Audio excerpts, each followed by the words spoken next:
মাননীয় অধ্যক্ষ মহোদয়, 2026-27 বিত্তীয় বৰ্ষৰ বাজেট প্ৰাক্কলন মই পবিত্ৰ সদনৰ বিবেচনাৰ বাবে উত্থাপন কৰিছোঁ। 2026-27 বৰ্ষৰ বাজেট প্ৰাক্কলনত ৰাজ্যৰ একত্ৰিত নিধিৰ মুঠ 1,51,843.23 কোটি টকাৰ প্ৰাপ্তি প্ৰদৰ্শন কৰা হৈছে। ইয়াৰে 1,18,562.23 কোটি টকা ৰাজহ শিতানত আৰু বাকী থকা 33,281 কোটি টকা মূলধন শিতানত। বিভিন্ন উৎসৰ পৰা অহা একত্ৰিত নিধিৰ আনুমানিক প্ৰাপ্তিৰ হিচাপ মই তালিকা নং 1ত উল্লেখ কৰিছোঁ।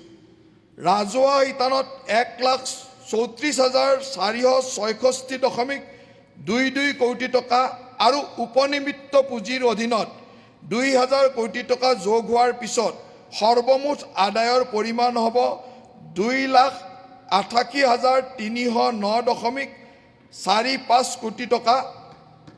ইয়াৰ বিপৰীতে 2026-27 বৰ্ষৰ ৰাজ্যখনৰ একত্ৰিত নিধিৰ পৰা সৰ্বমুঠ ব্যয়ৰ পৰিমাণ 1,56,714.87 কোটি টকা হ'ব বুলি অনুমান কৰা হৈছে।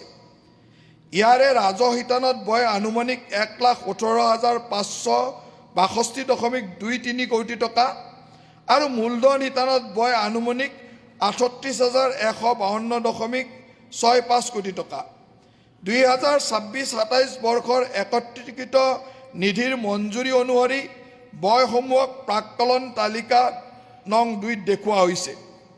ৰাজহুৱা শিতানৰ হোৱা ব্যয় 1,26,369.57 কোটি টকা আৰু উপনিমিত্ত পুঁজিৰ অধীনত 2,000 কোটি টকাৰে বছৰটোৰ সৰ্বমুঠ প্ৰাক্কলিত ব্যয়ৰ পৰিমাণ হ'ব 2,85,084.45 কোটি টকা।